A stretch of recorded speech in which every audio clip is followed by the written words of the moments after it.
তিনি তাবলীগের সঙ্গে সম্পৃক্ত। খুব মনোযোগ দিয়ে শুনবেন। ওনারা কিছু ভিডিও দেখে আই এম রিয়েলি শকড, মানে এটা অবাক করা বিষয়। উনি একজন আমাদের মতো দাঈ ইলাল্লাহ, দাঁড়িয়ে আছে, টুপি আছে, ওনার মতো একজন মানুষকে আমি দেখলাম।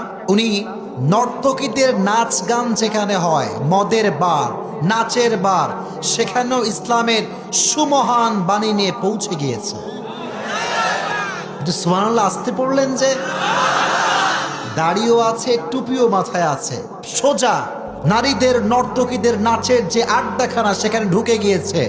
সব নারীরা অশ্লীল পোশাক পরিহিতা, যখন দেখতে পাচ্ছে মদের বার যেখানে নারীদের সয়লাভ, একজন হুজুর মানুষ, মাওলানা মানুষ দাড়ি টুপি পরে এখানে কেন আসছে, সব একত্রিত হয়ে গিয়েছে। কেন আপনি এসেছেন এখানে? Why you came here? কেন আসছেন? উনি ছোট্ট একটা মাইক নিলেন, ইসলামের কথাগুলোকে এতটা ন্যাচারালি প্রেজেন্ট করলেন, সুন্দর করে সাবলীল ভাষায় উপস্থাপন করলেন, প্রত্যেকটা নারীর কলিজায় গিয়ে কথাগুলো আঘাত করেছে।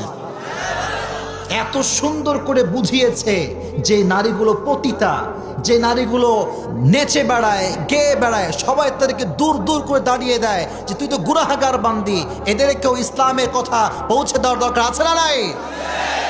উনি এত সুন্দর কথা বলেছেন। ওই স্পটে, ওই জায়গাতে সমস্ত নারী হিজাব পরিধান করে পর্দানিশীন নারী হয়ে গিয়েছে। আবার ওনাকে দেখলাম যিনি পৌঁছে গিয়েছেন নেশাখোরদের আড্ডাখানা, যেখানে সব মদখোর, গাঁজাখোর, বিড়িখোর সব একসঙ্গে বসে আছে। আমি অবাক হলাম তাদের চুলগুলোর যে অবস্থা, আপনারা দেখলে অবাক হয়ে যাবেন। এই পাশে নাই, এই পাশে নাই, মাঝখানে বিশাল বড় চুল। এই কাটিং বাংলাদেশেও আছে না নাই?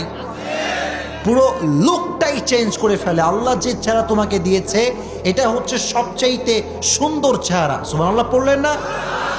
এই সমস্ত নেশাখোরদের কাছে গিয়েও তিনি ইসলামটাকে এত সুন্দর করে উপস্থাপন করেছেন যে নেশাখোররা নেশা বাদ দিয়ে, মদ বাদ দিয়ে, জুয়া বাদ দিয়ে ইসলামের পথে ফিরে এসেছে।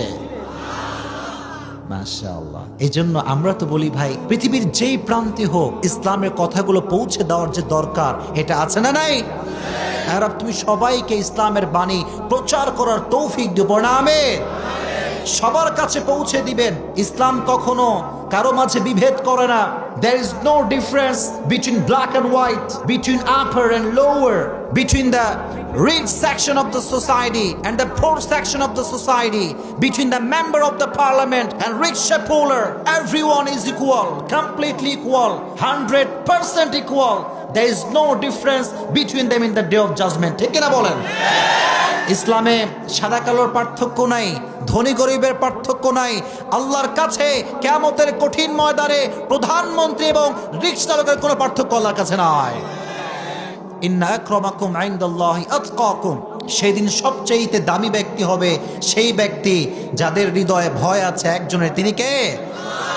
যাদের হৃদয়ে আছে আল্লাহর ভয়, তারা কভু পথ ভুলে যায় না। পড়েন, আল্লাহর প্রেম ছাড়া এই দুনিয়ায় কারো কাছে কোনো কিছু চায় না। ঠিক কিনা? এই জন্য ইসলামের বাণীকে আল্লাহ তাআলা পৌঁছে দেওয়ার তৌফিক দান করুক। পড়েন আমিন।